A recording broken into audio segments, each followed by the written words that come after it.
e tem uma cuidadora junto. Isso aí é muito importante. É muita gente que atualmente é cuidador e tem gente doente, às vezes em estado de coma e outras condições de Alzheimer e demência senil desse jeito no Brasil. No mundo inteiro está assim. Agora, no Brasil, hoje, já tem muito disso. É tanto que já começaram a aparecer mais livros sobre cuidadores, o processo de Alzheimer está sendo debatido mais explicitamente para o povo, né? Então, o problema é o seguinte, observa tudo isso. Uma coisa que se podia fazer é o seguinte, escreva um livro sobre o assunto, tudo que você está vivenciando, sem colocar nome de ninguém, mas vendo o que é que está acontecendo com você, para a sua melhoria como consciência. Até agora eu ainda não vi nenhum livro bom sobre um processo de cuidador do ponto de vista conscienciológico. É uma boa. Em parafatologia, quarta e quinta linhas, a vontade da consciência predominar sob a influência da vontade das inteligências ou consciências externas e a colocação de todas as modalidades da mediunidade em segundo plano. Poderia comentar? O problema é o seguinte, o que eu quero dizer é o seguinte, as pessoas, de modo geral, elas querem arranjar um ícone, um ídolo, um líder, alguém que elas possam servir de ponto de arrimo e, enfim, elas ficarem totalmente arrimadas ou assentadas com alguém. Isso é um processo infantil que a pessoa leva para a fase adulta. Nós temos que ser, dentro da interdependência da evolução, nós temos que ter uma vivência autônoma, relativamente autônoma. Ou seja, a gente tem que ter uma certa independência nas nossas decisões e naquilo que nós fazemos. Quando a pessoa, então, ela quer decidir as coisas, e ela tem a decidofobia, que é a síndrome da indecisão, ela tem dificuldade para isso. Então, a maioria das pessoas querem agarrar no parapsiquismo do outro. Ela não quer desenvolver o próprio parapsiquismo para ela decidir por si, sem precisar de se amarrar na orientação de uma pessoa externa. Ela está submissa, ela está subalterna, ela se joga dentro do processo da religião e se ajoelha. É a chamada genuflexão. Isso é um erro, isso ainda é involução, falta de evolução, e isso ainda é anticosmoética. O que nós temos é que seguir para dentro de uma fraternidade que nós respeitamos a inteligência, o trabalho, o exemplo dos outros.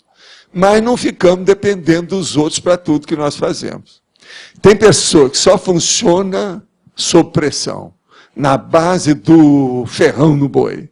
Tem outras que só funcionam quando é mandada, é governada, tem que ter alguém que esteja manipulando a consciência dela para ela funcionar.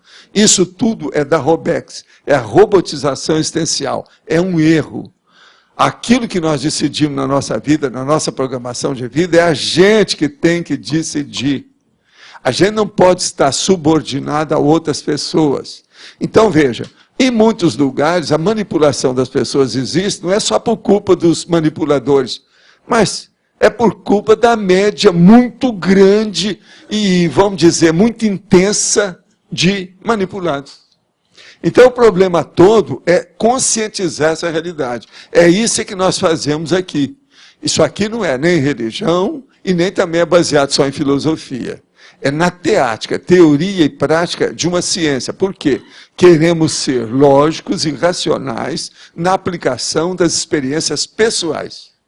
Então, o nosso negócio, antes de mais nada, é a autoconscienciologia. É a pessoa conhecer a si mesma. A base de tudo nossa caminha para isso. De modo que vamos pensar bem nessa situação. O médium, por exemplo, é um intermediário, é um atravessador. O que tem de médium manipulando os outros não está no gibi. O que tem de médium que vai mexer na energia e ele vampiriza aqueles que estão aparentemente, entre aspas, pseudo-assistidos, eles estão para ser assistidos, mas não são. Eles às vezes estão sendo vampirizados. Isso também é muito sério do ponto de vista, porque as pessoas não têm noção do nível de energia e nem sabem trabalhar com esse processo de energia. De modo que Vamos entender aqui. A vontade da consciência predominar sobre a influência da vontade das inteligências ou consciência externa. Quem manda no seu micro-universo é você. Se você não domina você, tem assédio, subjugação, possessão. A colocação de todas as modalidades da mediunidade em segundo plano. Sem dúvida, é isso que nós estamos tentando fazer aí. Por quê? A mediunidade, antes de mais nada, ela é secundária. Por quê? É o hétero parapsiquismo, não é o auto parapsiquismo. Olha, eu vou falar mais uma vez a última. Como é que a gente faz com isso? É, o papel todo. Faz assim. Olha, eu fico. Muitas graças. Essa é a terceira vez. Às vezes sinto a pressão em meu fronto chakra, com uma sensação de adstringência, que persiste por 1 a 3 minutos. Por que isso acontece? Olha aqui. A primeira coisa que você tem que examinar se você não tem nada de processo de sinusite. Existe sinusite aqui, aqui, aqui, aqui. Precisa ver se você tem, seu nariz corre, qualquer coisa, se tem mau cheiro no nariz, se tem alguma coisa nesse sentido. Tem que excluir essa possibilidade, porque a sensação de adstringência, às vezes, é um problema de alergia, e que é chamado de alergia, mas que às vezes é um processo de sinusite. Agora, se isso persiste por 1 a 3 minutos, então você vai anotar essas coisas todas, ver quando é que dá, quais as circunstâncias que isso ocorre, e anota, e depois vê uma média daquilo que está ocorrendo, para você descartar a parte propriamente orgânica, fisiológica, no caso patológica do seu corpo, e ver o que tem de processo extrafísico. Se o seu fronto chakra estiver desenvolvendo, o que parece mais é um latejamento. Ele faz assim, ó, e no meio, não é de lado nem de baixo, é aqui. Aqui ele faz assim. E outra coisa, você vai começar também a ver pequenas sombras e condições por causa do início da clarividência. Se isso ocorrer, vai ser um processo parapsíquico bem claro. Por que algumas pessoas, ao fazer tal, se esquecem do max fraternismo, encarando que o assediado deve ser isolado e ignorando ao invés de assisti-lo? Sei que a Conscienciologia não prevê que seja assim, mas o que leva as pessoas a interpretar dessa maneira? Olha, o povo interpreta a situação da vida humana de tudo quanto é tipo. O que interessa é a gente não ir no erro das interpretações alheias. E nós temos a nossa interpretação por nós mesmos, dentro de uma cosmoética, da evolução e da priorologia. Agora, ó, como eu estava mostrando esse caso do papel, seria bom eu falar uma coisa também. Para aqueles que às vezes me perguntam muito sobre técnica de estudar e tudo isso, eu queria dizer o seguinte, ó, isso aqui é um porta-livro. E você, ó, regula aqui. Isso é muito fácil de fazer e tem muita gente que já vende isso aqui. É o melhor processo para ler livro. Ler livro deitado aqui, ó, não é o ideal, não. O melhor é aqui. Outra coisa, isso aqui é uma lupa simples, que ajuda também quando a letra é pequena, porque isso força o seu olho.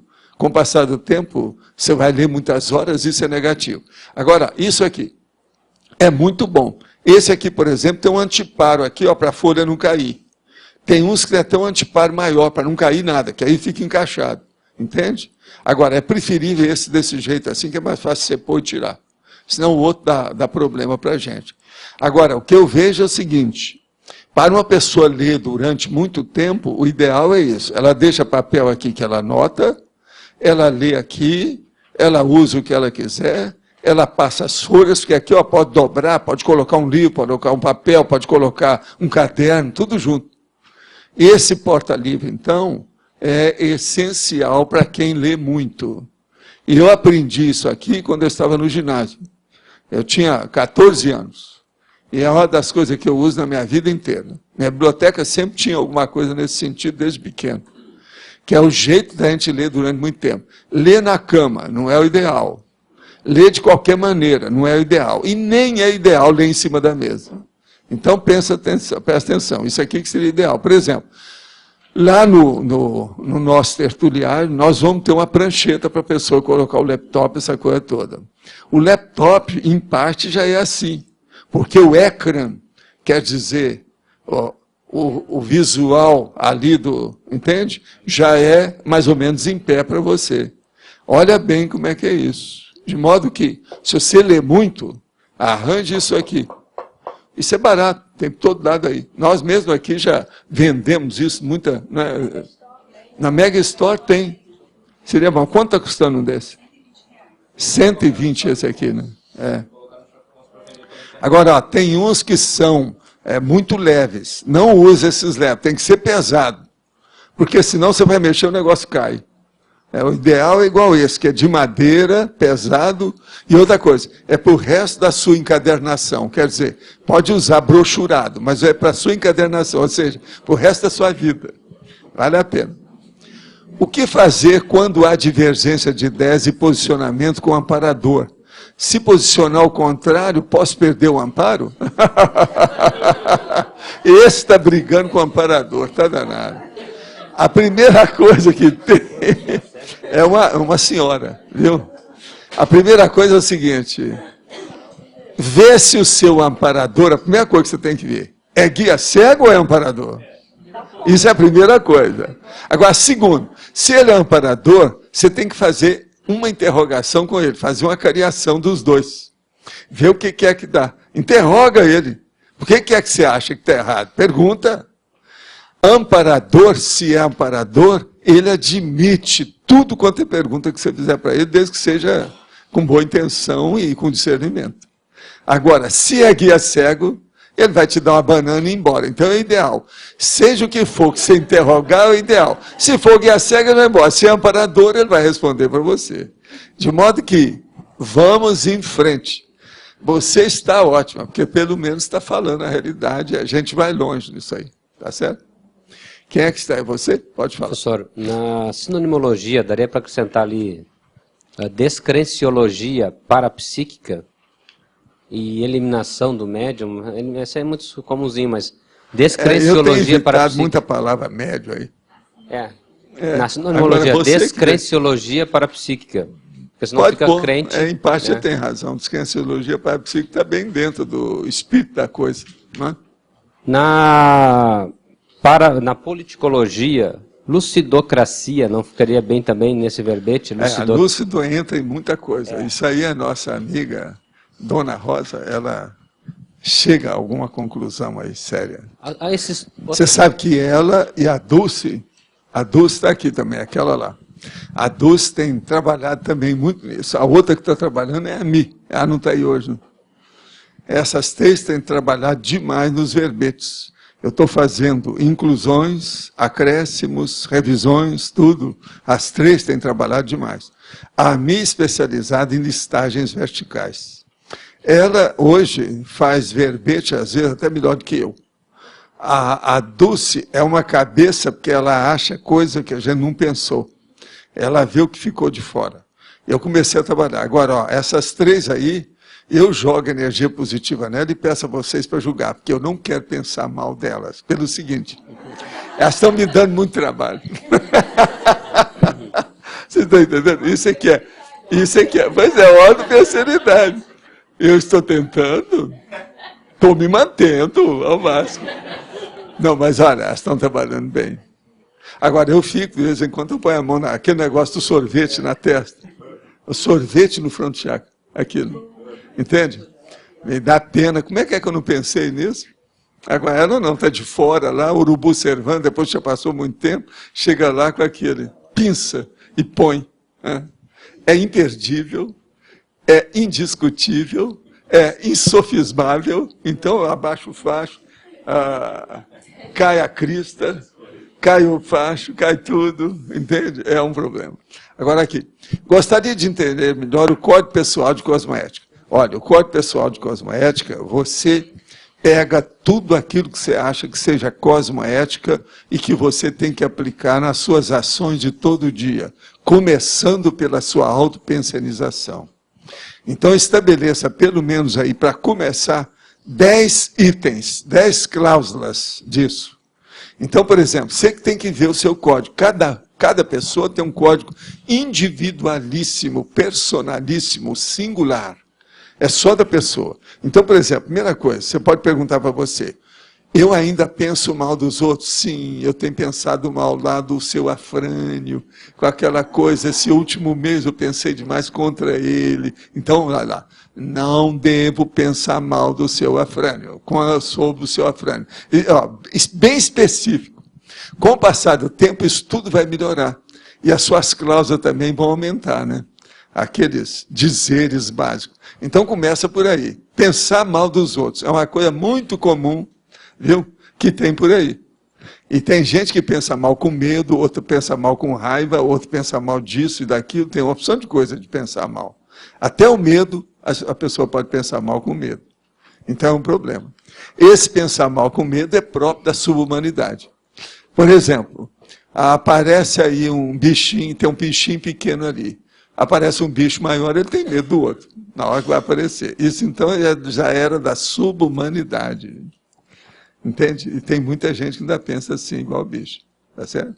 Está sempre com medo do outro grandão que vai aparecer. Então, vamos lá, Val.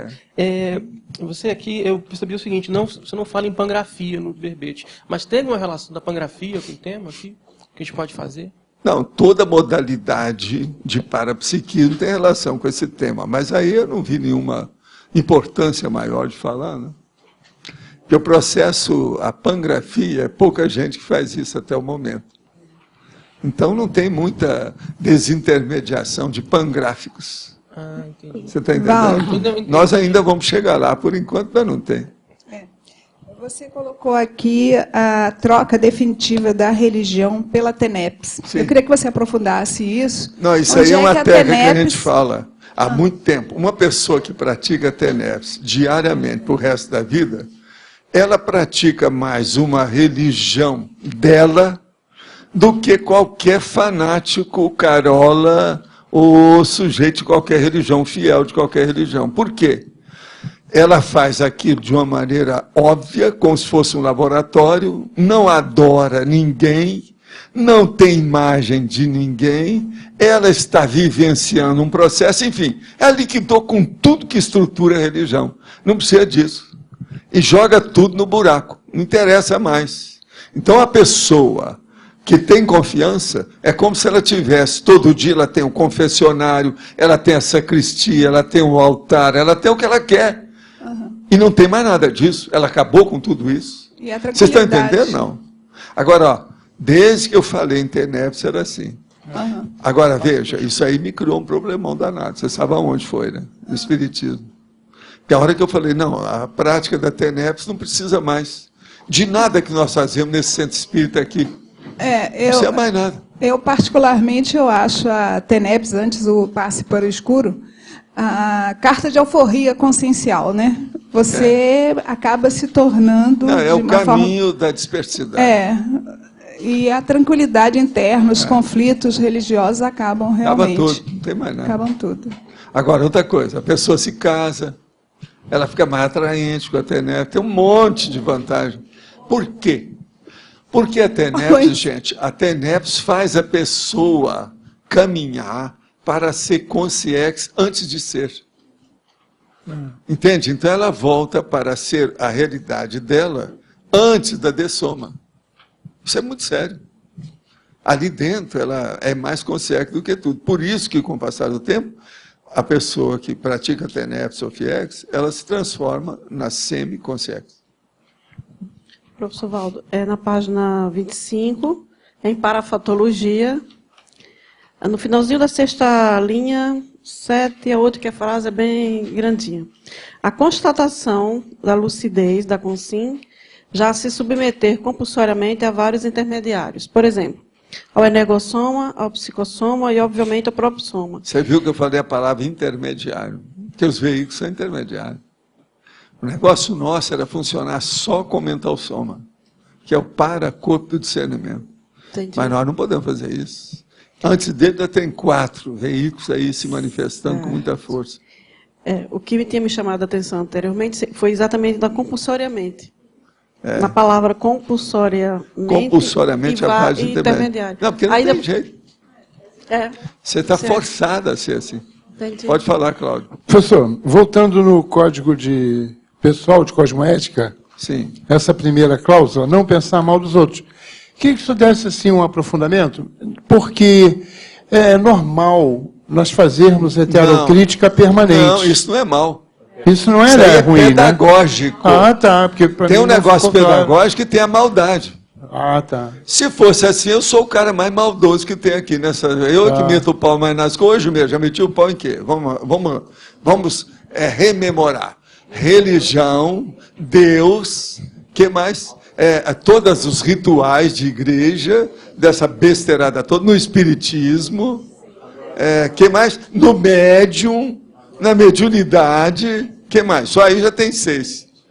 Mas eu estou fazendo o quê? Tarefa do esclarecimento, isso é pedagógico. Eu abençoo, tem um monte de amigos meus que são médicos, são religiosos, tem gente que é da sinagoga, tem um outro que é da mesquita. Aqui mesmo tem um monte de amigos assim. Eu abençoo todos eles. Agora, o que eu vejo é o seguinte, se a pessoa quer ficar no curso primário, o problema é dela. E quando você tem que interagir com essa pessoa, e esses traços te incomodam, na tarefa comum, como lidar melhor com isso? A culpa é sua, não da pessoa. A pessoa não tem nada a ver com isso. Mas você depende daquela pessoa para atingir aquele objetivo e já está de saco cheio. Não aguenta mais. Pois é. A ponto de jogar a toalha, assim. Não dá para mim, eu realmente não consegui. Você está errado. Se você depende, é porque tem alguma coisa. Você ainda não pagou. Tem que aprofundar. Todos os seus pecadilhos. Tá.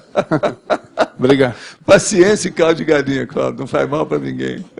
O professor Valdo aqui, do lado esquerdo, na página 26, Sim. Interaciologia, a interação ressexologia, priorologia. Sim. Se o senhor puder, por favor, aprofundar um pouco mais. A ressexologia é a sua área lá, né? E ela tem que ser uma coisa prioritária. Qual é a reciclagem mais prioritária? É a recim, mas não adianta a pessoa atacar a recim de cara. Ela tem que atacar primeiro a ressex. Primeiro ela faz a reciclagem externa, depois ela vai caminhando de fora para dentro, de maneira centrípeta, de fora para dentro. E aí ela mexe no intraconsciencial, o micro-universo consciencial dela. Esse é que é o caminho que nós estamos falando aqui.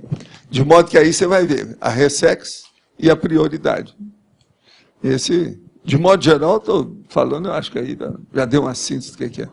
Pode falar, Álvares. Professor Valdo, dentro do tema aí de desintermediação, eu queria ver um pouco mais dentro da questão jurídica. Como é que, atuando como mediador, a gente pode ajudar as pessoas a elas não buscarem tanto a condição da mediação da justiça, elas próprias se resolvessem? O que é que a gente poderia fazer para ajudar mais? Esclarecimento tares. O trabalho tarístico é para diminuir as ações na justiça.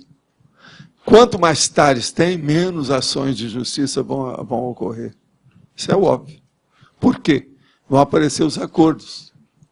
O negócio nosso é se você pensar em acordo. Sobre jurisprudência é acordo. Até, você está de acordo com acordo? Então, vamos fazer os acordos. É por aí. Agora, na jurisprudência existe o acórdão, que já é o estabelecimento daquele princípio básico que deve ser seguido dentro do processo jurídico. Ou entende? Do jurisconsulto. Pode falar. Valdo, hoje você está em segundo plano, você notou? Sabe por quê? Porque você está em cima, né? Você foi para o camarote, o buleiro, está vendo a gente de cima. Antigamente no cinema eles chamavam de puleiro. Lá no Politeama, sabe? E tinha no centro do Rio havia o Politeama, que era o puleiro. E era o pulgueiro também, que era o outro nome que eles chamavam. Agora, o Politeama era lá na área do cinema. Como é que chamava a área? Cinelândia. Por coincidência, na minha... Praça Marechal Floriano, não é isso? Como é que é? É Marechal Floriano, lá. Está dentro da Por coincidência, na minha cidade... Junto ao Teatro Municipal. A minha cidade tinha um cinema de nome Politeama, que tinha esse puleiro também. Sim. Coincidência. A pergunta é a seguinte... na questão da intermediação positiva, por exemplo, esse P2 seria uma intermediação positiva. E você poderia citar outras, por exemplo? Sei lá. Olha, tem tudo que a pessoa, às vezes, ainda precisa e que é usado é uma intermediação positiva. Mas nós temos que caminhar para ficar livre disso. Você está entendendo?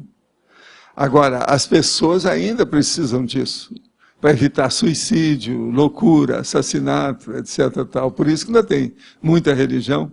E as religiões que ainda vão durar ainda mais tempo são essas que mexem com o processo da intermediação. É o processo da mediunidade. Essas intermediações aqui nossas, mesmo, a pergunta também é essa. Até essas, com o tempo, tem que desaparecer. Isso tudo é pro forma. E eu desejaria que uma opção de coisa já desaparecesse. Entende? Mas nós temos que insistir. Veja bem, gente, quem é que dá aula de 2 horas todo dia? Você conhece alguém? Um dia isso tem que acabar. Alguém vai ter que saber. Isso é intermediação. Agora, o que eu quero é começar a conscientizar vocês. Quem sabe que daqui 100 anos ou 1000 anos não vai precisar mais. Não é isso? Mas nós temos que começar a falar nisso. É ou não é? A intermediação melhor é essa que a gente permite no SCP-2, aqui, com a situação toda. Por quê? Porque há debate. Não há exaltação de personalidades. O processo é que tem perguntas. Vai. Se puder estender isso que você falou de 2 horas de aula, seria... Aí entra a intermediação, é lógico. Né? Até um certo ponto, eu estou intermediando um debate. Debate é consulta, ou não é? Não, eu pergunto a intermediação, por exemplo, num debate desse, a gente recebe insights... Você recebe, sempre ajuda, mas veja, você já pensou se nós juntarmos 50 de esperto? Não vai precisar muito, aí nós vamos ter uma coisa além do desperto. Todo mundo vai ver o que é semiconsciexualidade, o que é um teleguiado, o que é um evoluciólogo. Para baixo não vai precisar mais nada. Agora, por enquanto, a nossa baixura aqui, como diz o cara lá, ou a baixeza da história, quer dizer, o nível nosso é da mediocridade ainda para baixo um pouco, né? Por isso que precisa dessas coisas, não tem jeito. A própria inspiração do amparador seria uma intermediação. Tudo é. Tudo é. Mas agora, o que eu quero falar é essa grossa. A do guru, a do médium, aquele que dirige tudo. Agora, entende? Isso aí é que é o negócio sério. Você está falando dessa grossa, que é lógico. É essa aí que interessa. Que deve ser de guia cego. É a gente entender isso. Professor, pode falar. É assim, aqui na parafatologia, tem a segunda linha, segunda palavra ali, desintermediação interdimensional. O tema é neutro. E aí, se a gente fala separado do verbete, ele tem que dizer o evolutivo, como é que... Eu queria entender melhor. Você está falando na desintermediação interdimensional. Aqui é de modo geral, né? Eu estou falando tudo. É pegar tudo que tem sobre a desintermediação interdimensional. Acabar com tudo, se for possível. Tanto evolutivo, entender... Tudo, vai chegar um ponto que todo mundo vai entender todo mundo. É o que acontece nessas comunex mais elevadas. Há muito diálogo. Mas sempre acima, sempre acima, sempre acima. Outra coisa, só de diminuir as perguntas e aumentar as respostas já melhorou tudo. Seria os autoconfrontos. Pensa só nisso. Não, pensa só nisso. Tá. Diminuir as perguntas e aumentar as respostas. Reciprocamente. Tudo melhora. A evolução é isso. Diminuir as perguntas e aumentar as respostas. Então você vai encontrar, no meio de 50 de espertos, você vai ter mais resposta do que pergunta. Por quê? As perguntas todas, todo mundo já sabe como é que é, o próximo passo, o que é que precisa de ver, como é que é. E todo mundo já tem muita resposta para muito mais coisa do que nós estamos procurando ainda. Porque o interdimensional seria só entre as dimensões, digamos assim, não multidimensional. Eu quero entender essa separação. É tudo, qualquer tipo de consciência. Em qualquer parte do cosmos. Tá. Entende? Pensei que é só o ideal seria a gente encontrar com a consciência livre, que a gente já se supõe que ela pergunta pouco para a gente. O que você tem aí para ensinar para uma consciência livre? Então, não, a gente ela nunca sabe, né? Nunca ela sabe, já sei lá, entende? Tá. De modo que o problema é esse. Agora, esse conhecimento íncito, intrínseco, inerente, ele é muito sério. E é a base de tudo. Esse conhecimento, ele nasce por experiência. Então, por exemplo, quem tem mais isso, pela coisa que a gente conhece por aqui, é a consciência livre. É a cognição íncita. É a intracognição mais ampla de si mesma, autocognição. Isso tem alguma lógica? Faz sentido para você? Sim, faz. É de curso intermissivo, né? Agora, o que eu quero chamar a atenção é que nós temos que começar a pensar na desintermediação. Por exemplo, o Espiritismo nunca pensou nisso. Vocês já viram alguma mensagem falando nisso? Não existe. É só sempre a interprisão. E atualmente ainda tem aquela coisa, já fizeram reportagem sobre a indústria da mediunidade, ainda piorou mais ainda. É. Tá bom, obrigada. Ok. Pode falar. Quem é você? Sou eu? Salve, Tânia. Professor, essa questão, a gente discutiu um pouco mais essa questão de ter a resposta, mas sem a pergunta. Não, é porque as pessoas já chegaram num nível, por exemplo, eu estava falando, vamos voltar à hipótese que eu dei. Uma série, 50 despertos estão discutindo alguma coisa. Ali tem que chegar, no mínimo, um evoluciólogo, para eles começarem a fazer perguntas. Se a gente chegar lá... Então, veja, a maioria da humanidade já não tem mais valor para eles, em matéria de esclarecimento. Então, a TARES com eles é muito séria. O que eu desejaria é que vocês fizessem esclarecimento, vivessem a TARES só para desperta e evoluciona. Nós vamos chegar lá. Vocês hoje podem rir à vontade, mas vocês vão chegar lá. Tá certo?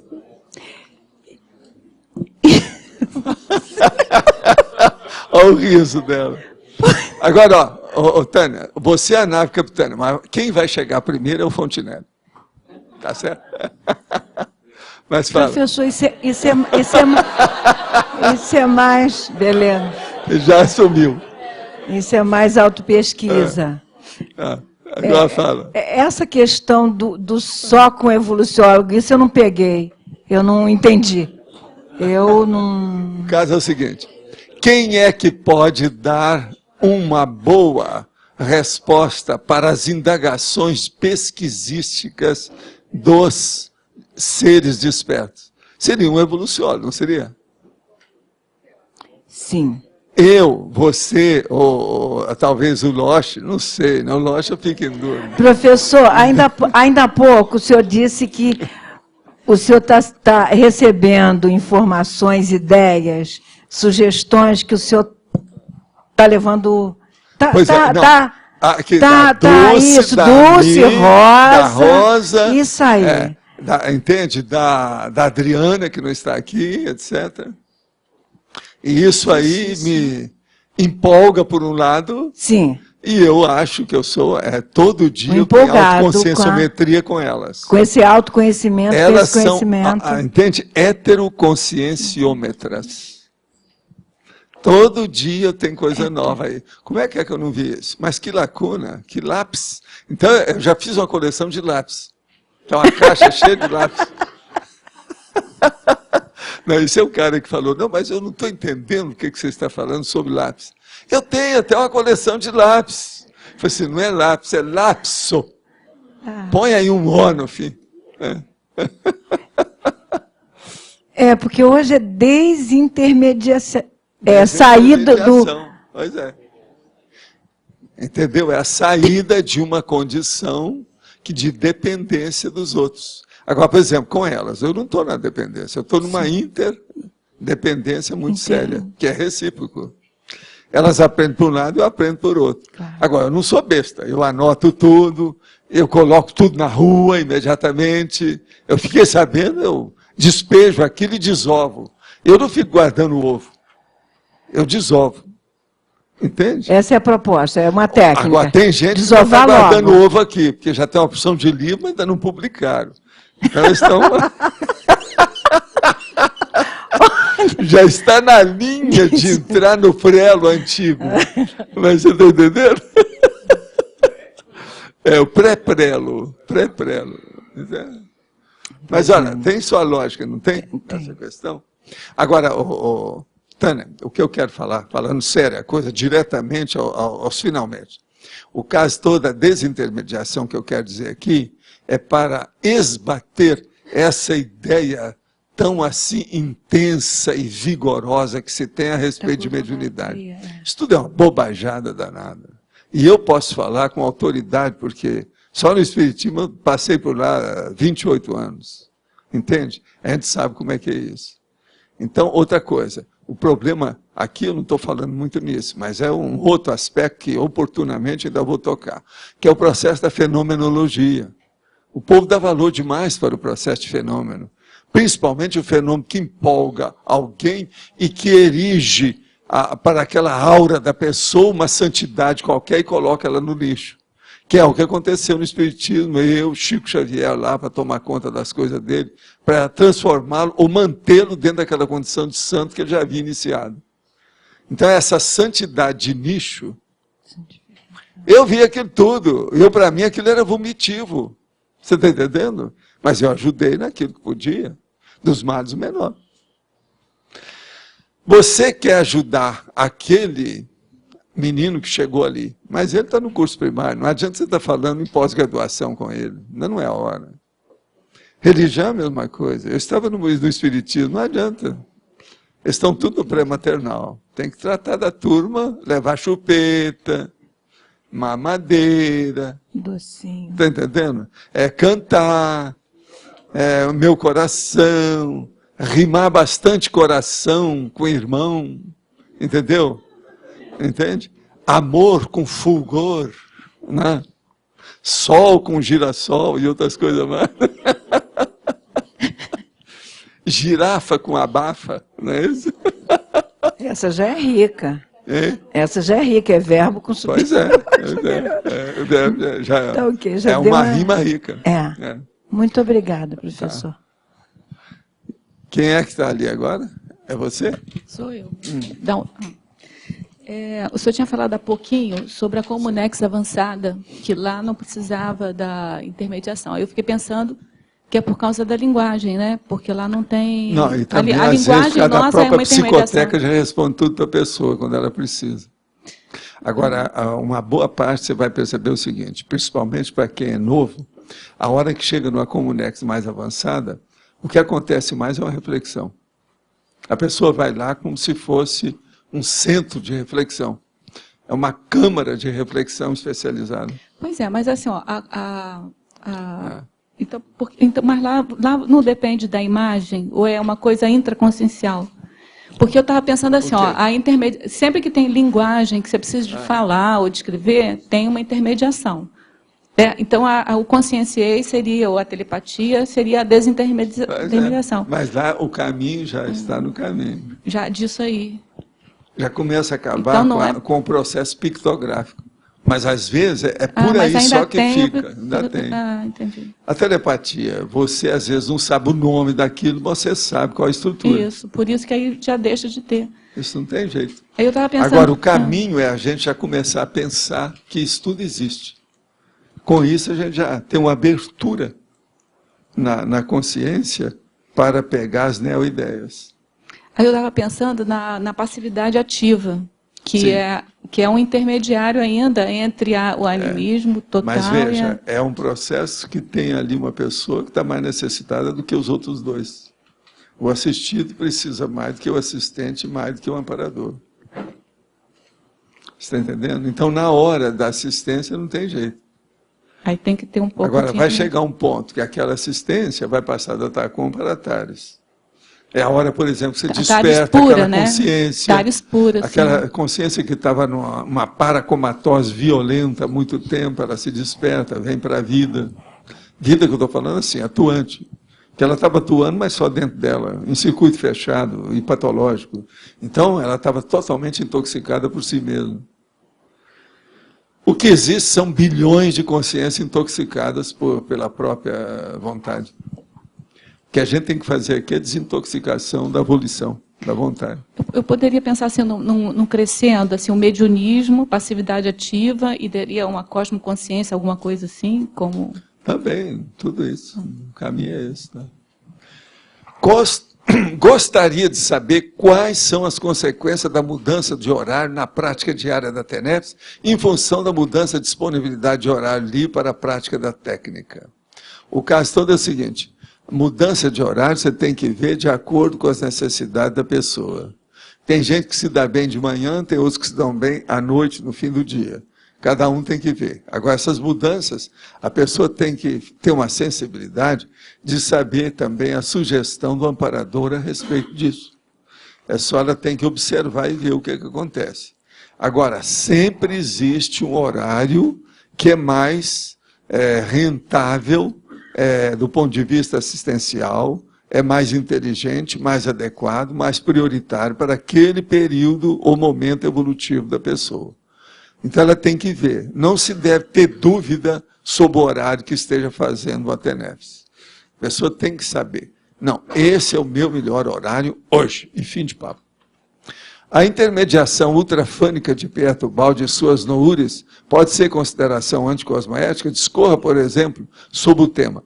Até um certo ponto, a hora que ele ainda deu muito valor para a Igreja Católica, mostrava que ainda tinha alguma coisa que não era tão universalista.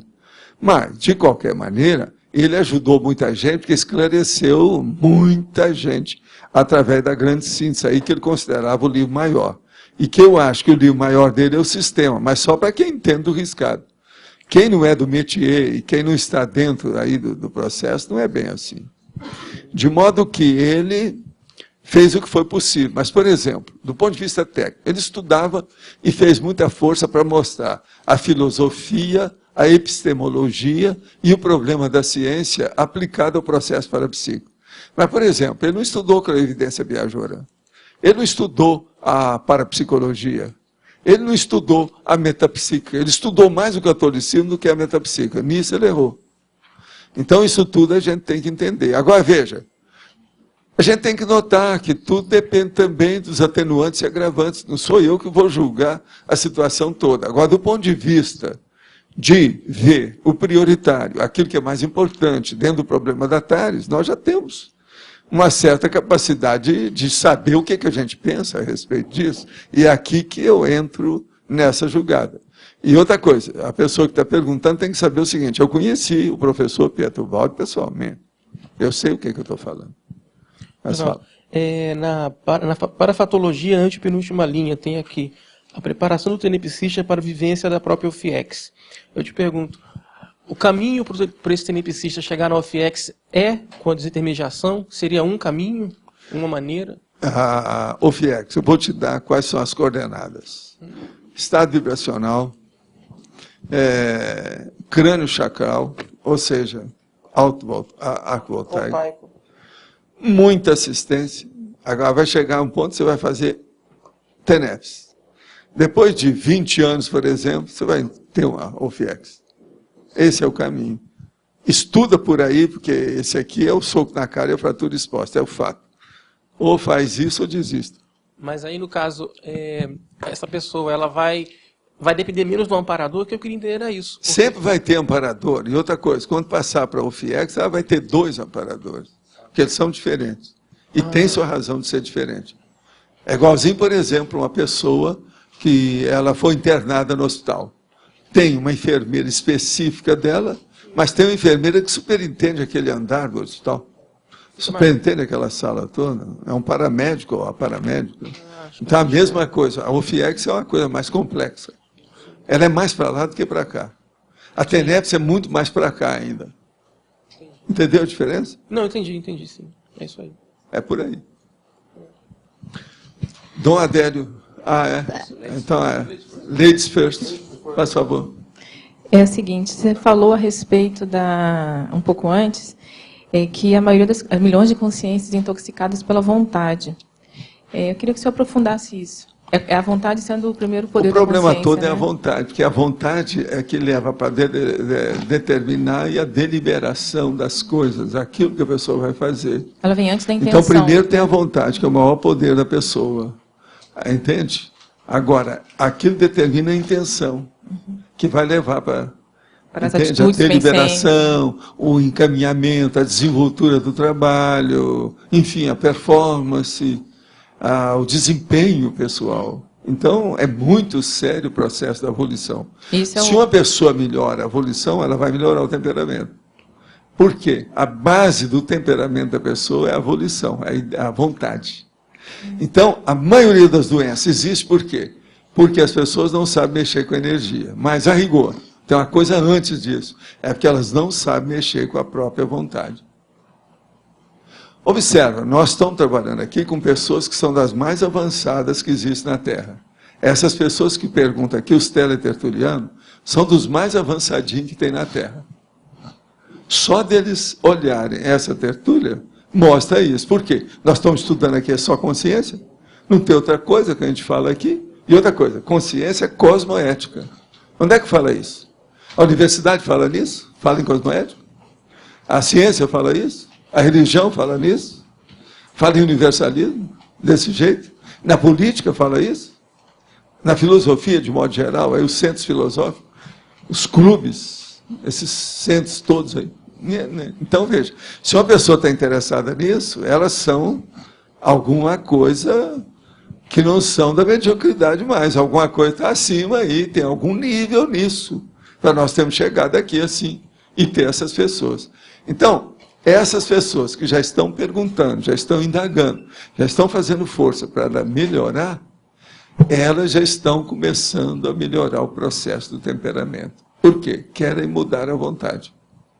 Uma reciclagem, aquela que eu estava falando lá para ela. A recim, por exemplo, já é uma mudança de temperamento, é uma mudança de vontade. Agora, vocês, por exemplo, uma boa parte aqui da turma que está aqui hoje, vocês vieram para morar aqui em Foz. O que vocês vieram fazer aqui? Quem é que chamou vocês aqui? O que é? O que há? Então, veja, isso é a vontade. Houve já uma reciclagem.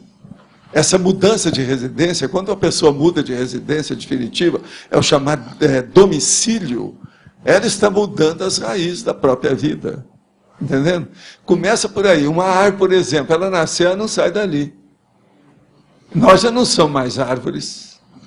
No entanto, a gente quer dar fruto. E o fruto que eu desejo aqui é de pendurar em tudo quanto é galho de vocês, livro, livro, livro, livro. Livros a mancheias, como diria o poeta, não é isso? Distribuir livro. São os frutos.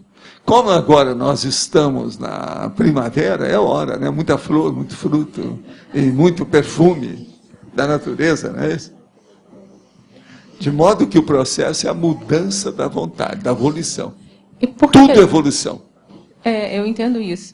Por que é tão difícil a gente mexer com essa Porque condição? Isso aí você está mexendo na sua estrutura de milhões de anos. Eu estou falando milhões, eu estou bonzinho, né? Porque o negócio são bilhões, ou trilhões, sei lá, né?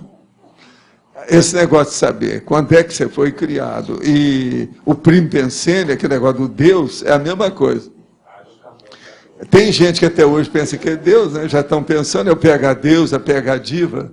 Eles pensam que são deuses já, desde já. Tem artista que fala assim, os Beatles já achavam que eles eram superiores a Jesus Cristo. Que Jesus Cristo é considerado o Deus vivo.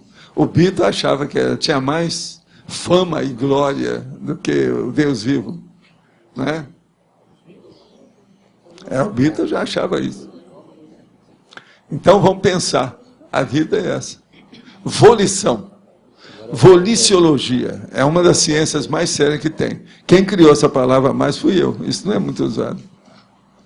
Mas veja, essa aí é a mesma coisa. Isso é sinônimo de conscienciologia. Pois é.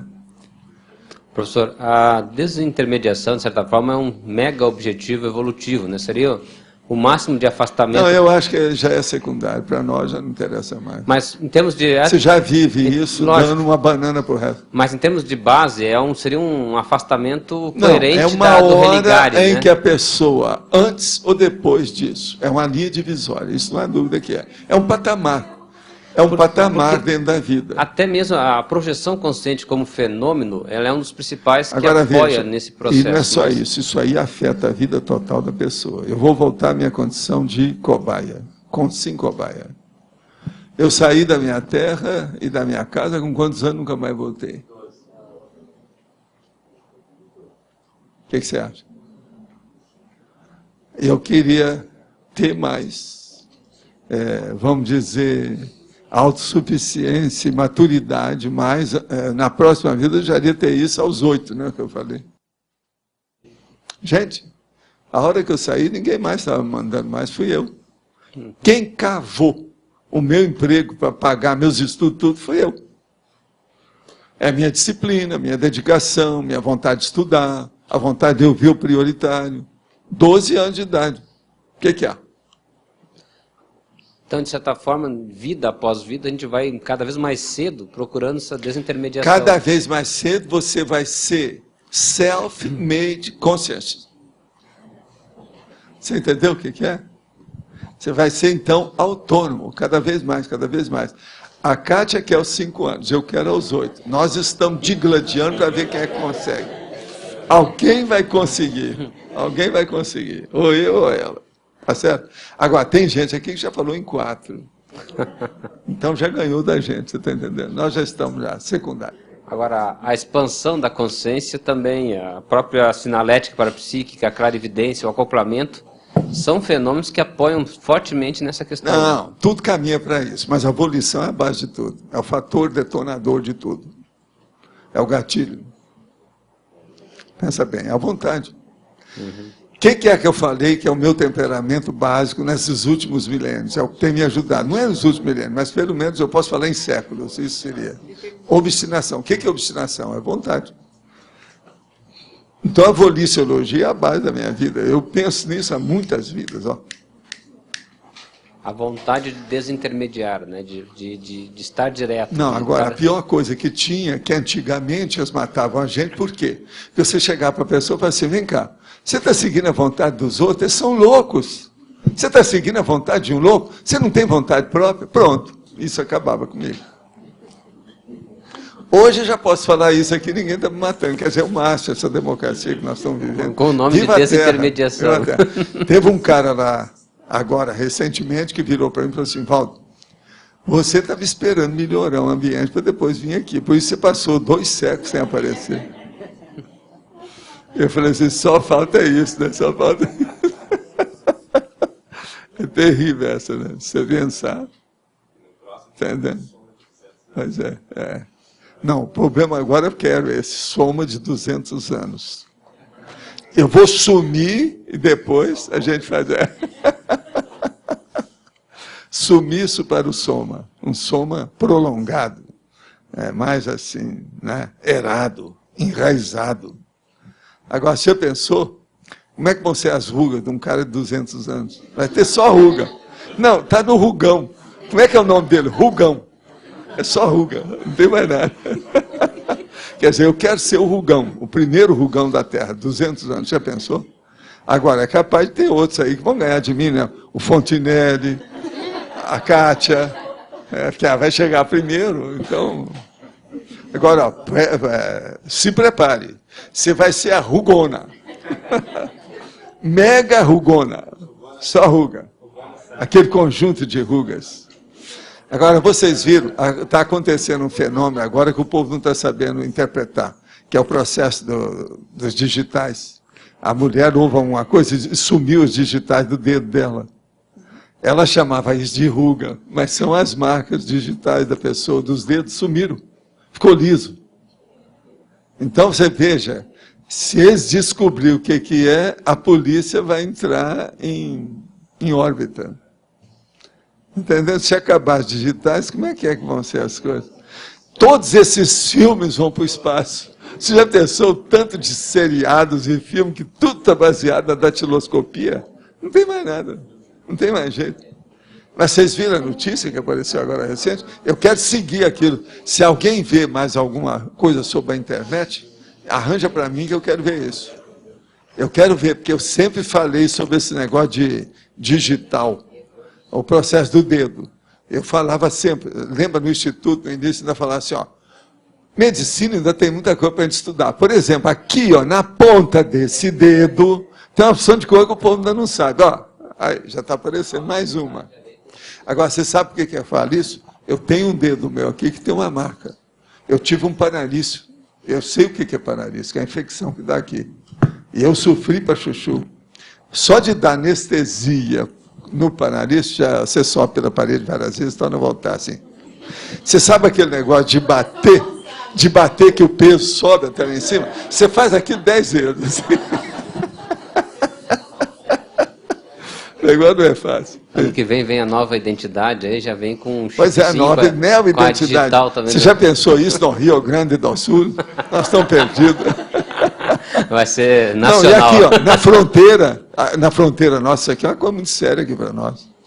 A datiloscopia aqui é seríssima. Uma cidade fronteira, se de saber todas as digitais de todo mundo, como é que é, né? Uma outra coisa, você já pensou tanto esse negócio digital, que a pessoa só mostra digital agora para entrar numa porta, numa coisa, a senha? Isso tudo também vai por água abaixo. Eu estou doido para ver isso aí, entende? Já estou preparando 200 barrigadas de rio se o negócio for real. Eu quero ver o que vai dar. Não, já pensou? Todo mundo lisinho. Não, esse aí é liso, ele não tem. Não, ele não tem. Professor Valdo, os trabalhadores dessas pedreiras, né, eles não têm digital. Porque eles trabalham, aqueles que trabalham ainda na marreta, na mão, assim, perde a digital. Pois é, mas precisa de saber, eu nunca vi muito estudo aprofundado. Por exemplo, um livro sobre isso. Você lê livros sobre datiloscopia, mas não sobre o processo de digitação, ou a digitalização, ou digitalismo, ou a digitologia. Quase que não tem isso. Tem. Ô, professor, as massagistas também. Eu estava lá com a Pedronilda, ela estava falando que mas, quando ela foi tirar a digital, eles estavam desesperados, estava sumindo a digital dela. Às vezes some um pouco uma coisa ou outra. Agora, esse outro que aconteceu agora é que sumiu tudo. Mas sabe por quê? Qual foi o motivo? É isso que eu quero saber. Ah, entendi. Eu sou uma pessoa que faz pesquisa. A pessoa que faz pesquisa é curiosa. Eu sou um cara curioso. O dela aqui quase não tem digital. O dela, tá falando, né? É lisinha. Mas olha, vamos observar com isso aqui, que você vai ver que tem. Tem, mas primeiro, o urubu serva por aqui. Veja que você vai ver ela que tem. mostrou aqui, eu passei o dedo aqui, é bem lisinho mesmo. Não, esse negócio de passar dedo não resolve. Não, tem que olhar, né? Vem com ela. Não, tem nada disso. Professor, aqui. Mudando um pouco da digital para outra coisa, na página 27, acabativa, tem o item 6 e o item 7, para contato e para psiquismo. Eu queria entender a diferença entre esses dois verbetes, assim, o que difere um para contato e qual a diferença disso com o para psiquismo? Para psiquismo é o desenvolvimento de todas as modalidades para percepção que você tem. Para contato é você ter contato com uma outra consciência, ou com um bicho, ou com um ambiente, com uma ideia que seja de outra dimensão. Poderia dizer que para contato está inserido no parapsiquismo? Não, para contato, presta atenção, é a comunicação. Comunicação de você com um contato de alguma coisa. Isso não quer dizer que seja só para perceptibilidade. Agora, o parapsiquismo tem um monte de modalidade de tipo. Você está entendendo como é que é? É um tipo, é o jeito, é o modo. Você podia falar até um certo ponto que o paracontato poderia ser incluído no parapsiquismo. Então. Mas não é a mesma coisa. Você está entendendo? Sim, está inserido, mas não é a mesma coisa. É igualzinho, por exemplo, a anatomia humana. Você falar o nariz e a perna. É tudo anatomia humana, mas não é a mesma coisa. Entendeu? Sim. Outra coisa, na masculinologia e na feminologia, poderia colocar em vexólogo, já que o Márcio não está aqui para falar. Aquela. Vê se precisa. Aí não tem nada, né, que diz respeito para eles. Tem Olha bem. Tem inversor existencial, mas não tem invexólogo. Tem inversor existencial, tem ali, ó. Mas não tem invexólogo. Não, mas invexólogo eu não ponho em todas também, não. Tá entendendo? Já coloquei inversor, já é uma grande coisa, vocês não acham, não? É o que está faltando aqui, é inversor, não é invexólogo. Professor? O lobby está formado, o negócio é sério. Agora, o urubu observa bem o que você vai pôr, porque senão quem vai sofrer uma pressão vai ser você. Professor, eu estava aqui fazendo umas reflexões aí na fatologia.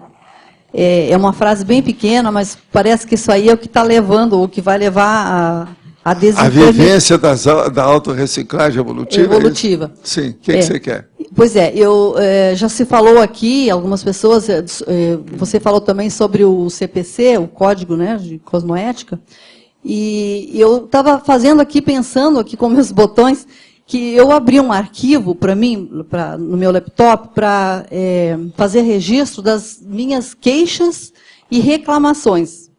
Então, parece assim muito simples isto, e é simples mesmo, mas do ponto de vista de ver toda essa chegar numa condição de desintermediação, começa por algo tão pequenininho, mas que vai dando um resultado que nós, à medida em que vamos trabalhando com isso, que vamos percebendo no nosso dia a dia o que se faz, né? Então, no ECP2, até falei com algumas pessoas, elas ouviram, então quero aqui dar a minha prestação de contas também, se alguém quiser adotar abrir esse arquivo, que é simples, é muito simples. E você falou várias vezes sobre isso. Não é só isso. Lá no ECP2 eu já falava. Vai chegar um determinado ponto que seria bom uma pessoa específica fazer uma pesquisa de todas as perguntas que se faz para o EPICOM. Gravar tudo. E fazer, por exemplo, 10 ECP2 com EPICONs diferentes. E ver a média de perguntas. E ver se essas perguntas estão evoluindo ou não. Se elas não estiverem evoluindo, é preciso de clarear, explicar bem e acabar com isso. Ver como é que está o nível. Entendeu? Que isso tudo é para quem está começando. Se tem gente nova, tudo bem. Agora, por exemplo, se são sempre as mesmas coisas, mais ou menos do mesmo jeito, porque todas as perguntas que tem para a EPICOM é sempre de uma decisão pendente. Isso é a média de 99% delas todas. É uma decisão pendente. A pessoa tem que decidir alguma coisa. Então, aquilo ali é a última rácio. É a última instância que ela tem para perguntar. Entende? Até um certo ponto é igualzinho a mensagem psicografada pedida por uma pessoa. Agora, então, isso aí eu já tinha falado no ECP2 há muito tempo. Eu não sei se já está na hora de fazer isso. Teria que gravar caladinho as perguntas todas e depois pegar aí uma série delas. Quando tiver um determinado número, fazer uma tabulação do tipo de pergunta que tem, como é que é. Estudo é para fazer pesquisa. O ECP2, está assim de coisa para ser pesquisado. Ele é melhor do que o ECP1. No ECP1 é ainda muita enfermaria.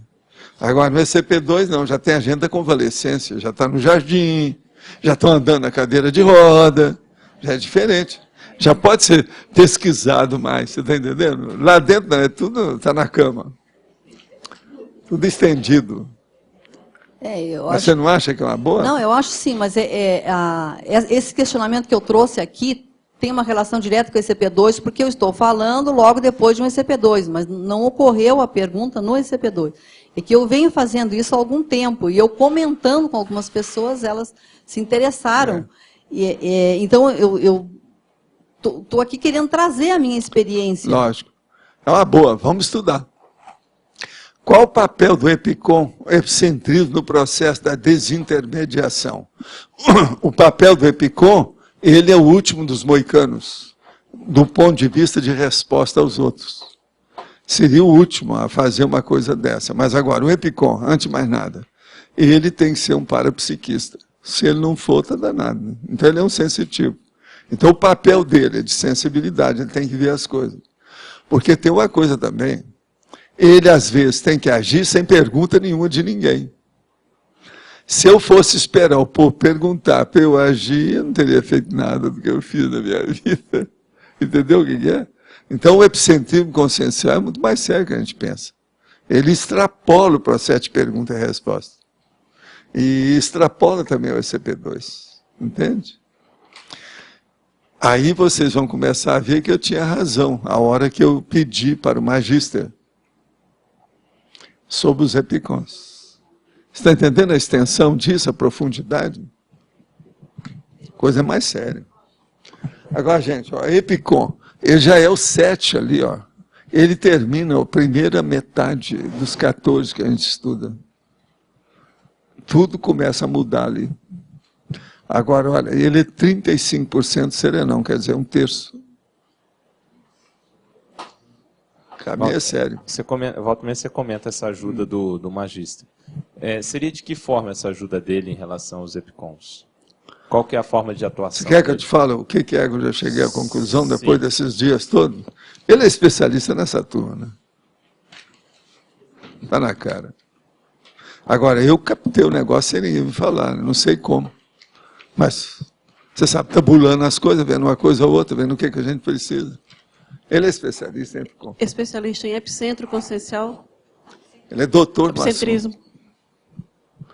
Agora, eu penso que existe o especialista em desperto, o especialista em semiconsciex. Eu já falei isso aqui, não foi? Já não disse? O especialista em teleguiado. Todos são evoluciólogos. Professor Valdo. Então, às vezes, nós já estamos recebendo, pelo menos, de EPICON. Vamos ver agora o próximo. E qual que é o de desperto, por exemplo, que seria aí um negócio mais... Né?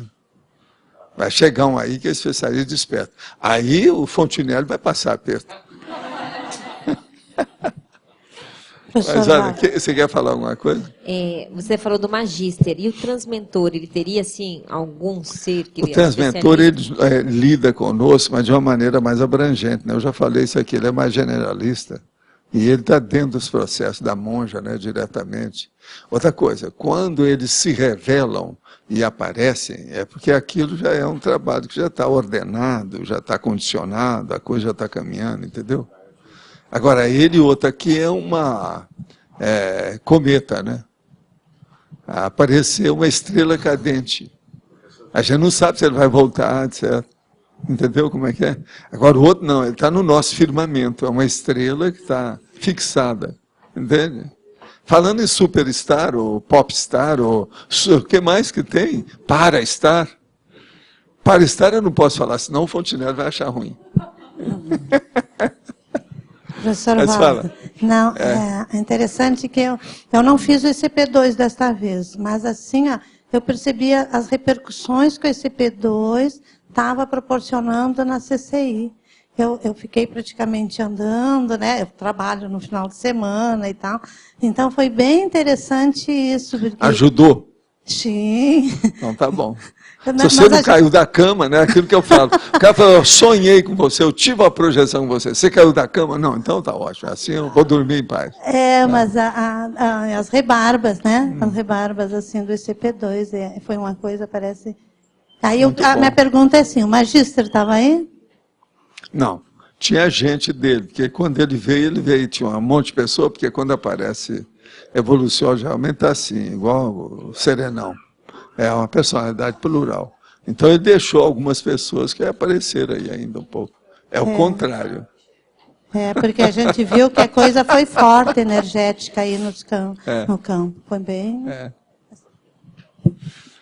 Primeiro informe que não tem religião e não pratica mediunismo, mas gostaria de ser esclarecido quanto ao fenômeno. 2 pontos. Se a mediunidade é um fenômeno natural, por que não serve? Se não serve, por que existe? Não se pode extrair alguma coisa boa disso, ou são as pessoas que sabem lidar com o fenômeno? Escuta, a gente tem o nariz, a gente respira pelo nariz. Se você começar a comer pelo nariz, tem alguma coisa errada. Será que ele vai entender o que eu quero dizer com isso? Ele está falando que a mediunidade é um fenômeno natural. Por que não servir se não é natural? O nariz também é natural. Mas não serve para comer. Tá certo? Precisa explicar mais? Na prática, é possível enumerar as etapas fundamentais a serem superadas na conquista da desintermediação executiva. As etapas fundamentais a serem superadas. Primeira coisa, aumentar a volição, a vontade da pessoa. Segunda, ver a prioridade da própria vida. Terceira, melhorar o problema da PROEX. Como é que está a sua PROEX? Então, ir lá para a PEX, ver como é que está a situação da programação existencial. E depois a pessoa começar, depois que ela assentou mais ou menos essa parte básica, ela começar a perguntar assim, eu dependo de quem? Ainda. Ou, se vocês quiserem, eu ainda dependo de quem? Por quê? Eu preciso de continuar nessa dependência? Eu posso colocar o 13 de maio? Posso declarar independência? Eu já tenho uma interdependência real?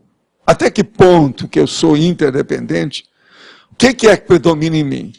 A independência, a dependência ou a interdependência? Você sabe que o ideal é a interdependência predominar. A independência é patológica. Agora, a dependência, ela é fisiológica. Vê se vocês me entendem. A dependência é fisiológica, até a pessoa crescer. A independência é patológica, porque não existe isso. A evolução ela da interdependência. A interdependência é evolutiva, é a homeostática, é a equilibrada, é a que interessa. Quem fala mais nessas três coisas sou eu mesmo o tempo todo, faz mais de 50 anos, mas é uma dificuldade para o povo entender. Na hora que a pessoa precisa, ela vem estudar o assunto. Na hora que ela precisa de aplicar, ela esquece o assunto. Presta atenção. Observe entre vocês. Veja você mesmo, dentro de você. De vez em quando você esquece da interdependência? São as perguntas cretiníssimas. Mas, Dulce, eu tenho que fazer, né? Não tem jeito. É terrível isso. Interdependência. Eu já escrevi muito sobre isso, você já sabe, né? Já debatemos aqui também demais sobre esse assunto. Tem. 700 experimentos, a gente fala tudo. Agora, vê se tem lógica isso que nós estamos falando. O caminho é por aí. Agora, ó, aquele nosso amigo da pergunta anterior, o outro, ele está ainda, vocês estão vendo que deve ter alguma coisa. É um homem, né? É um homem. Ele está defendendo a mediunidade até um certo ponto. Aquilo mexeu. Olha, eu não quero mexer no seu cotoveloma, nada disso, não. Mas agora é bom. Eu estou sentindo o pensamento dele. Agora, ó, é bom que você raciocine sobre a interdependência, que é uma coisa que não se fala no Espiritismo. Você quer falar? Sim. Professor, a interdependência, ela não tem um limite, né? Porque se a gente for ver, a gente depende praticamente de quase não, tudo. por exemplo, pensa na interdependência do desperto e depois da consciência livre. Você vai ver que tem um universo maior do que o outro. Sim, mas não tem um fim. A gente, nesse caso, a consciência ela sempre vai ser interdependente. Não, mas é a evolução. Presta atenção. Uhum. É a evolução. Pensa entre o desperto e a consciência livre. Você vai ver a diferença. Agora, e depois da consciência livre, o que vai ter?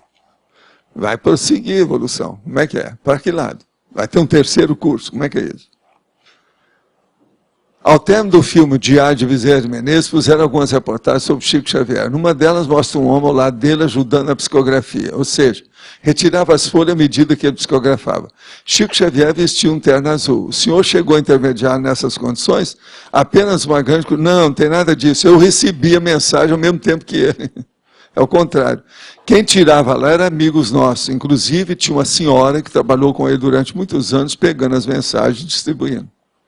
Agora, eu distribuía, quando eu trabalhava com ele, dentro de uma sala especial, que ainda, quando eu fui lá em Uberaba, ainda tinha a porta com buraco de julgar as mensagens.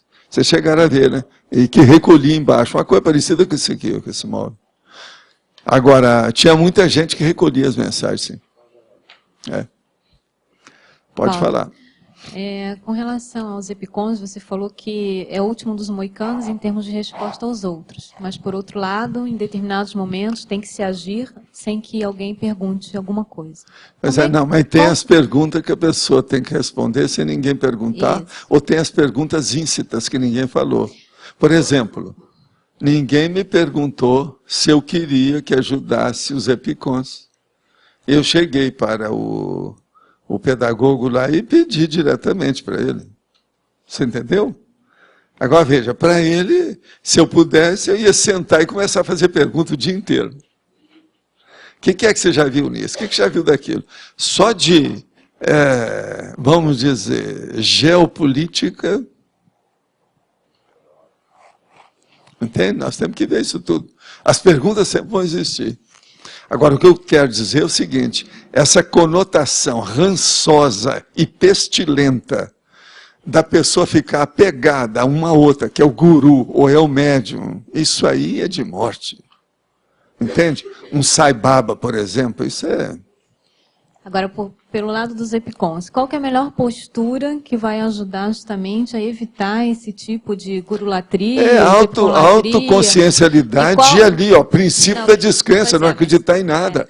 Mas como que lida com a hora de se responder mesmo, de se falar sem ter Sempre perguntas tem que nenhuma responder. ou de não, No de não SCP-2, responder? se há pergunta, se já colocou lá a sessão de pergunta, é para responder o que perguntar. Aquilo é a técnica. Agora, vai chegar um ponto que vão fazer muita pesquisa para ver se de continuar com essas perguntas ou não.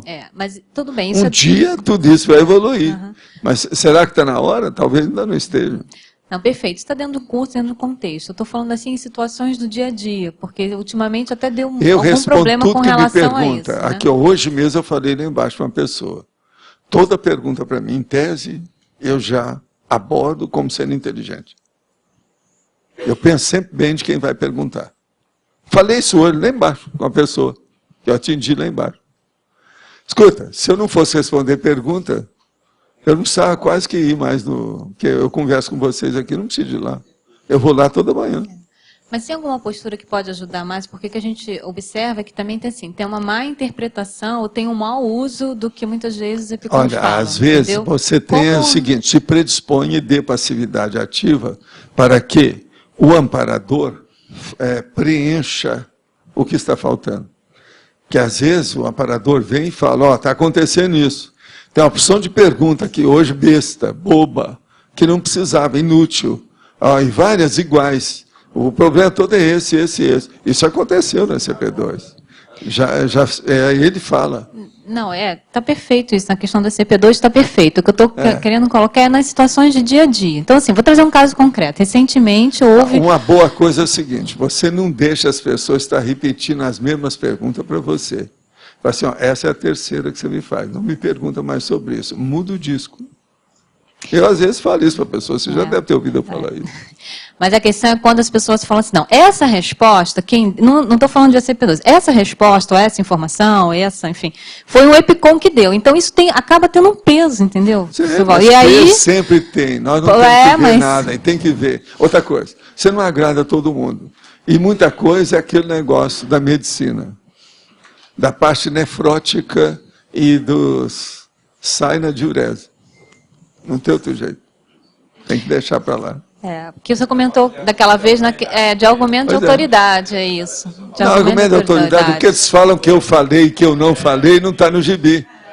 Isso é argumento de autoridade dos outros, não a minha. Então, mas como que a gente pode fazer para evitar... Porque isso depois causa uma problemática grande dentro do grupo. O caso é o seguinte, atenda os outros dentro da tarde de acordo com a sua inspiração e deixa sair na diurese. Tá bom. Senão você não faz nada. Não dá para consertar. Isso, né? Então não dá para deixar de atender. É nesse ponto que eu queria chegar. Não tem como deixar de atender. Você vai deixar de fazer TACOM? Não, Não, TACOM. TACOM. Eu não falei tarde. Você acha, vocês que me veem lá embaixo, você acha que eu posso deixar de fazer TACOM? Uma pessoa chegou e falou assim, isso é TACOM? Eu não respondo. Já viu falar isso alguma vez? Não. Tá. Isso é besteira de animal? Não respondo. Isso aí é um processo marginal, não respondo. Isso aí é um caso de polícia, não respondo. Vocês não veem falar isso. E outra coisa, quantas vezes não dá vontade de falar, mas eu não falo. Cala-te boca. Automordaça, que chama isso. Sair na diurese, tá bom. Obrigada. Zip. Professor, em relação a uma interdependência, o senhor podia dar um exemplo da interdependência de uma consex livre? Não sei, né? Isso eu deixo para você. Eu vou lá para ele pensar, eu estou pensando para ver se eu acho alguma coisa. Só ele.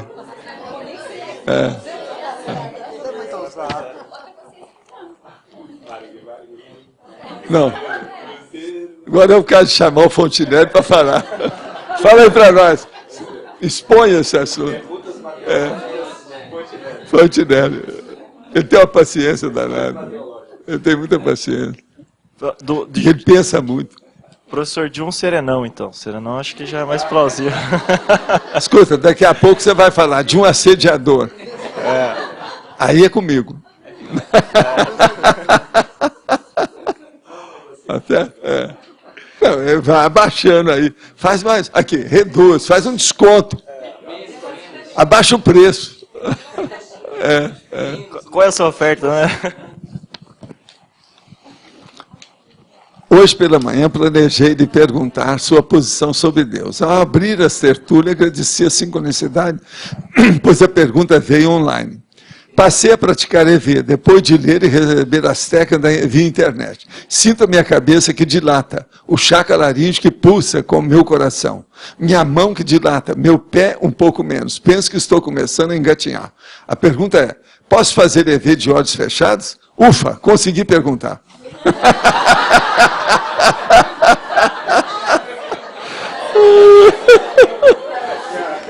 Você sabe de onde veio isso? Da França. Osvaldo, só deixa aqui falar uma coisa. As últimas duas perguntas eu tive que abreviar um pouco para você poder responder, porque elas foram muito extensas. Aí eu, só para a pessoa saber... Essa aí veio diretamente da França. Essa tá? foi... Vocês saberem. Não fala onde é não, só isso. Não, eu abreviei, mas só estou explicando para a pessoa como você lê. Se eu não consigo fazer elas mais breves, não Agora, dá para passar para você. Faça o EV, leva a coisa em frente, que você vai se desenvolver cada vez mais. Agora, EV a gente faz deitado, faz de pé, pelado no banheiro, de maiô na piscina, debaixo do sol, na chuva, na sombra, sentado no galho da mangueira, chupando manga. Que mais, hein? E, eu acho que por aí, agora você vai ver que em qualquer posição, é assim que a gente explica. Ela ainda não leu nada que eu falo sobre EV, porque eu falo em qualquer posição, debaixo do sol, na chuva, nisso.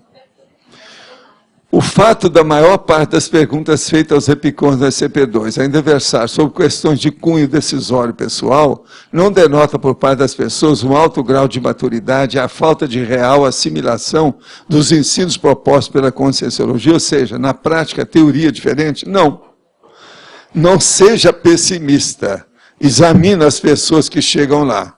Elas não estão acostumadas a decidir dentro do nível de cosmoética. Uma boa parte do povo que chegou nunca viu falar em cosmoética. Chega dentro da Conscienciologia que escuta a primeira vez isso. A hora então que pergunta, está tudo certo. É um modo de clarear os pensamentos, afirmar uma condição, está tudo correto, não tem nada disso. Eu não vejo nada de demais nisso, não, é mais do que natural. Uma outra coisa, nós estamos num período de transição. Vai chegar um ponto que nós não vamos precisar disso. Quanta coisa já não precisa mais? Por exemplo, essa pessoa não viu como é que era o centro da consciência contínua. Se for comparar o que havia no centro da consciência contínua com o que nós temos hoje na tertúlia, não dá nem para... Está sendo totalmente diferente. Aqui já está tudo definido, o nível é outro. Você lembra, né, da história lá? Ele estava lá no início. Pois é. Tudo é diferente.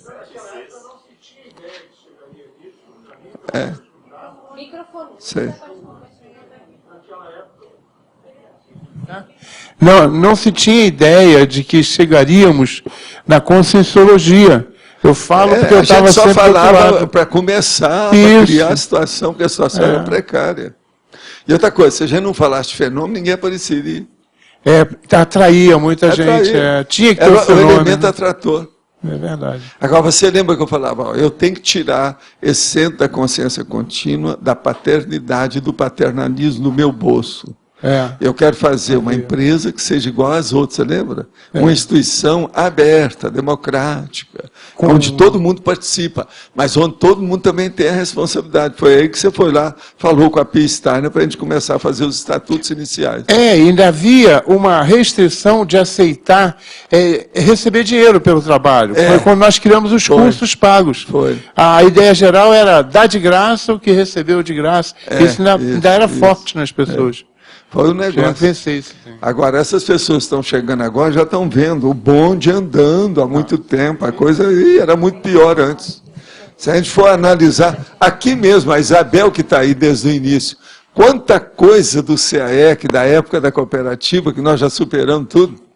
Hoje é outra vida, não tem mais nada, o nível é outro. Até a paisagem mudou toda, né? Não só a paisagem natural, como a paisagem artificial das construções. Tantas construções que nós temos aqui. E naquela ocasião eu falava, ninguém admitia, nem a turma de repórter, o povo da televisão, ninguém admitia nada. Eu era um visionário. Agora, ó, vocês já pensaram? Nós temos 1.640.000 metros quadrados. Se você colocar o metro quadrado a 35 mil, quanto que dá isso? Faz o cálculo aí. Quem é que tem aí? Quanto que dá isso? 1.640.000 metros quadrados. O metro quadrado a R$ 35. Quanto que dá?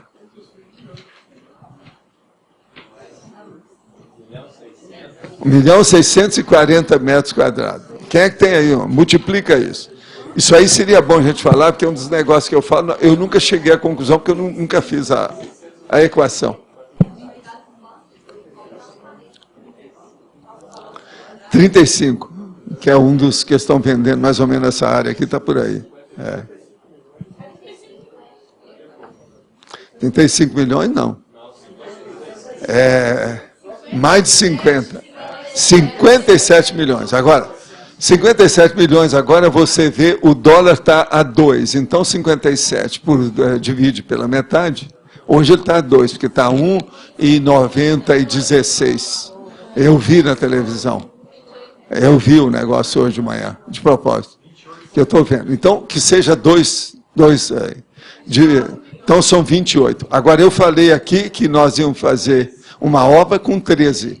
Se tem 28 milhões de dólares, já dobrou o negócio em 13 anos. É aquilo que eu venho falando há muito tempo.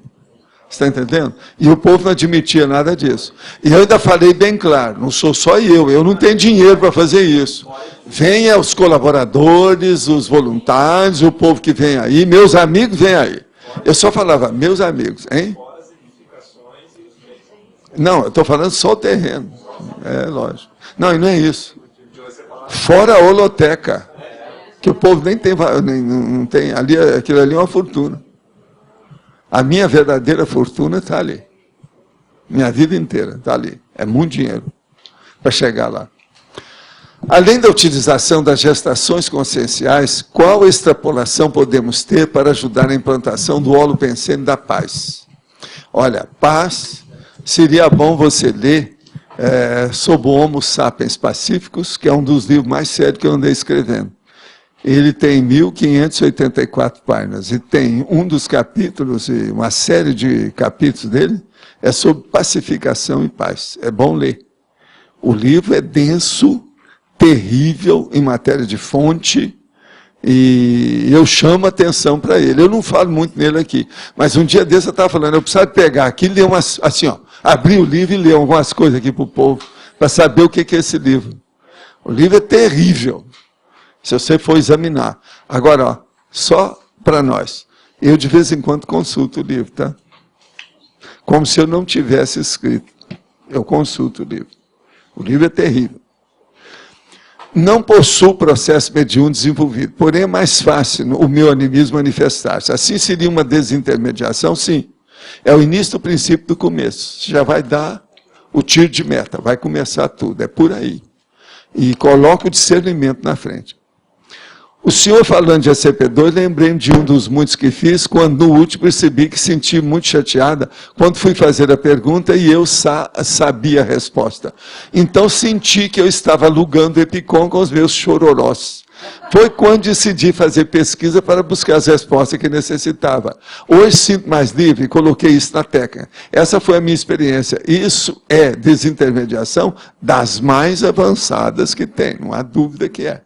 Parabéns, está vendo? Já tem gente que já está lá na frente. Gente, o povo está crescendo, eu tenho falado isso aqui. Vocês estão pensando que vocês estão lidando com gato e cachorro? Não é. Nós estamos lidando com consciências autoconscientes, vivórias, e é preciso ter cuidado. Vamos respeitar essas inteligências que estão por aí. O negócio é sério, muito sério. Não brinque. Mesmo essas pessoas caladas, é preciso ter muito cuidado com elas. Igual o Silvio lá, que está calado, não fala nada, só vê.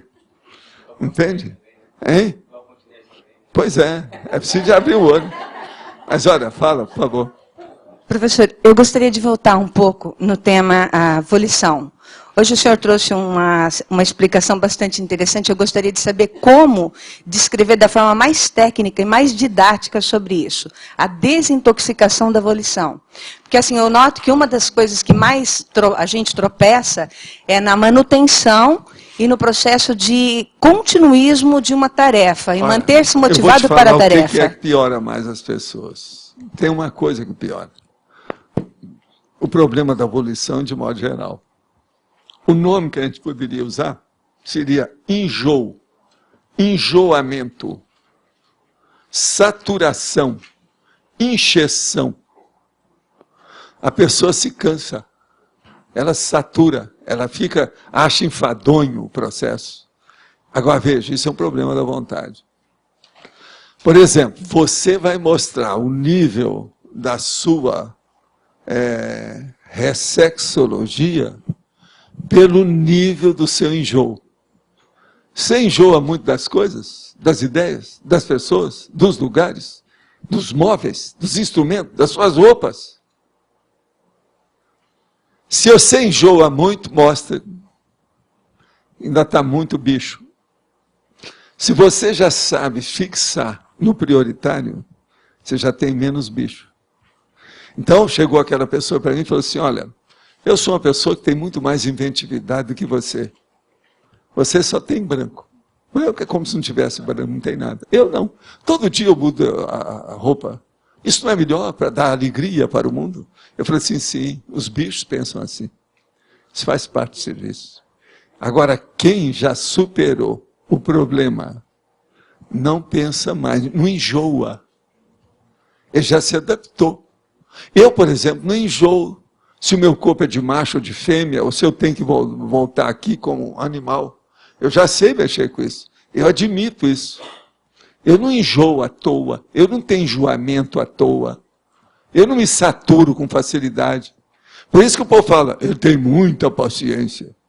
Isso é falta de enjoo. Vocês estão entendendo agora o que eu quero falar com enjoo, enjoamento, saturação? Isso é uma das maiores doenças da vontade que tem. Enquanto a pessoa está com enjoo, vai demorar demais até ela chegar para fazer uma recim. Tem muita coisa para sair do enjoo até chegar lá. Ela tem que trabalhar muito com esse enjoo. Vocês estão entendendo o enjoo? E tem gente que é assim, né? Nós sabemos que existe aquela frase muito antiga, que eu falo isso desde que eu aprendi isso quando estava estudando latim no ginásio. Omnes varietate delectantur. Às vezes eles mudam, delectantur, omnes varietate e outras coisas mais, mas é isso. Isso aí significa, a variedade agrada aos homens. Isso é da antiguidade. É da Grécia, praticamente, que depois foi para Roma. Agora, então, veja, a variedade agrada aos homens. Por isso que é que tem, por exemplo, existe aquela pessoa que é apenas monogâmica, que ela é mais avançada. E existe o poligâmico. Esse é o comum. Esse é o que enjoa. Então, por exemplo, uma pessoa que ela não fixa com outra, ela não tem paciência com a outra, ela não consegue nem viver com uma pessoa, ela enjoa dos outros, da situação, do convívio, entendeu?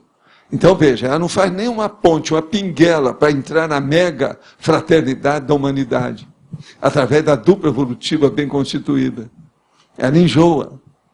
Então, esse enjoamento é a base do processo da evolução da ideia. Se você começar a pensar por aí, tudo muda de figura.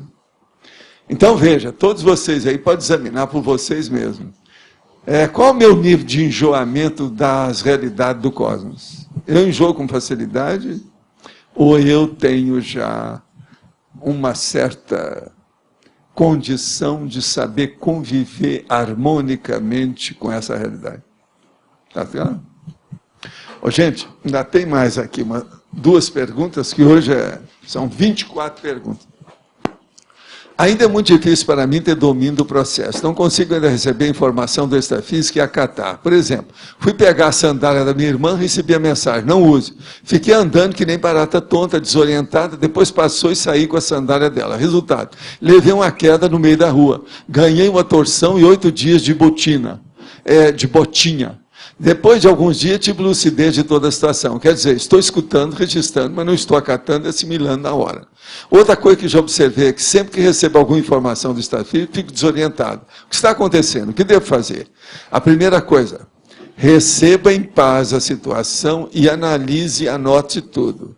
Essa sua observação sobre a sandália precisa ser analisada. Por quê? A sandália estava mal assistida, quer dizer, ela estava com energia negativa. Agora, lembre-se, sandália é uma coisa seríssima. Por quê? Ela pega na energia grossa da pré-kundalini, dos dois lados. Sapato é um negócio seríssimo, não se brinca com isso. Então, pense na questão da pré-kundalini para examinar esse caso. E comece a fazer análise mais detalhada desse caso para analisar o resto. Seria possível traçar correlação entre desintermediação de vivência da profissionalidade sadia? O que isso tem a ver com a dependência e interdependência? Ora, na profissionalidade é preciso ter muito cuidado com isso. Por exemplo, o médico. O médico é uma pessoa que tem que responder sem parar as coisas que acontecem. O advogado, idem do mesmo jeito. Um professor ou a professora, a mesma coisa.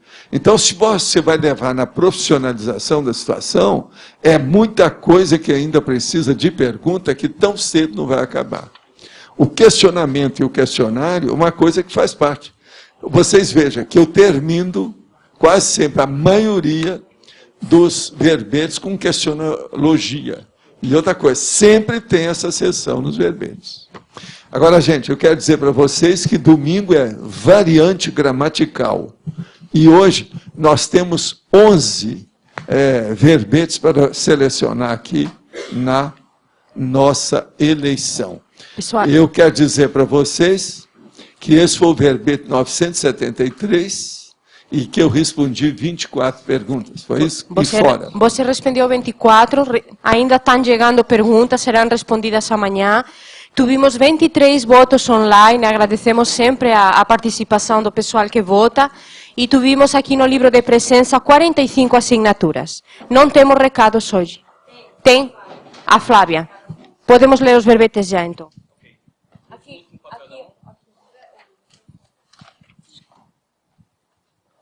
Todo mundo com papel na mão? Ok. Verbetes novos. Estatísticas motivadora.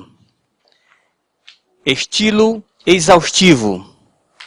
Agora, verbetes antigos.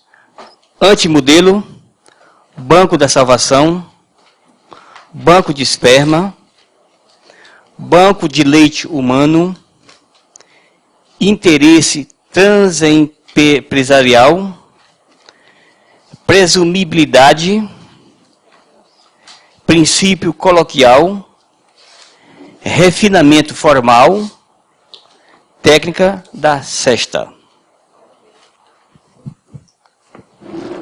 Pessoal, deixa eu divulgar aqui para vocês que nós vamos ter 2 eventos de Consincobaia promovido pela Conscius. Um vai ser na dinâmica da Unicim, no colegiado aberto ao público, ao todo o público da CCCI, no dia 11 de outubro, tá? Às 15 horas, é aberto, gratuito. Quem quiser ser Consincobaia, pode procurar o pessoal da Unicim, né? Dulce Dal está aqui. Vai ser sorteado na hora, vai ser escolhido e são 70 vagas. Tá ok?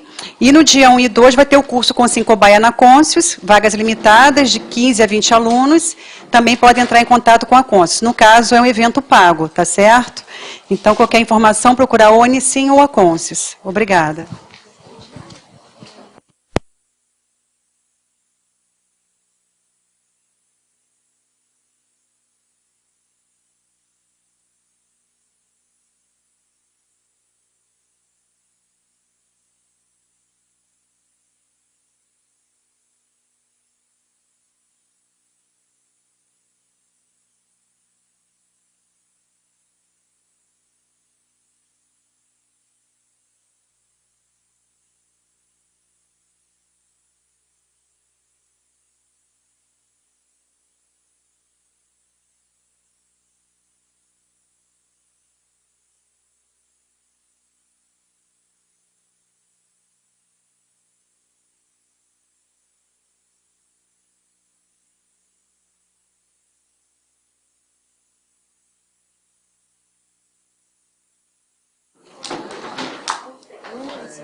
Ganhou o verbete refinamento formal com 10 votos. Boa tarde, até amanhã.